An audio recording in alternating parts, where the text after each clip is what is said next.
Ազգային ժողովի հարգարժան փոխոսնակ, հարգելի գործընկերներ, սիրելի քաղաքացիներ։ Վաղը մայիսի 28-ն է։ 107 տարի առաջ այդ օրը հայ ժողովուրդը կենաց մահու կռիվ տվեց իր ինքնության, իր պետականությունը ունենալու համար։ Հայազգն իր գոյապայքարի դժվարին եւ փառահեղ ճանապարհին բազմաթիվ հերոսական եւ անմոռանալի դրսեւորումներ է ունեցել։ Ամենաօրհասական պահին հայ ժողովուրդը կարողացել է դրսևորել բարոյակամային որակներ եւ բացառիկ միասնականություն։ Անխորտակելի ձգտումը մեր ազգի գոյատևման եւ գոյապահպանման կարևորագույն գրավականն է եղել։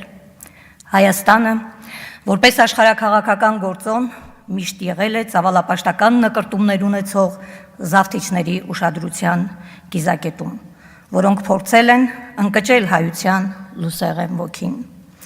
Հայ ժողովուրդը երբեք այլոց դժբախտացման եւ հարստահարման գնով չի փորձել կառուցել իր սեփական երջանկությունն ու բարեկեցությունը, բայց օտարերկրյա նվաճողական հարձակումների դեպքում փայլատակել է հայ ազգի հզոր ինքնապաշտպանական ոգին ու բացառիկ համախմբվածությունը։ Այդ ինքնապաշտպանական ոգու պայծառագույն դրսևորման օրինակներից են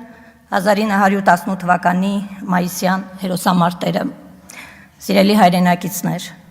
սիրելի ավարանցիներ, իմ թանկագին համերկրացիներ, վստահ եմ, դուք խորապես հպարտ եք, որ ապրում, ստեղծագործում եք հայության բացառիկ բնօրրաններից մեկում, ապարանում։ 1918 թվականի մայիսին տեղի ունեցած Բաշապարանի հերոսական եւ հաղթական ճակատամարտը կարևորագույն գոյապահպանական նշանակություն ունեցավ հայության ճակատագրում։ Այդ չափազանց բարդ եւ վճռորոշ եւ պատմական ճակատամարտում Բաշապարանի փառահեղ հերոսամարտը ոգեշնչման հիանալի օրինակ դարձավ հայության հետագա սերունդների լուսավոր հաղթանակների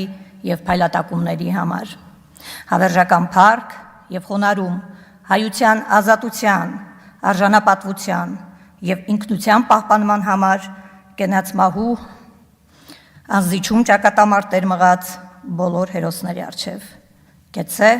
մեր հարատևման եւ զարգացման հավերժական ընթացքը։ Կեցե Հայաստանի Հանրապետությունը։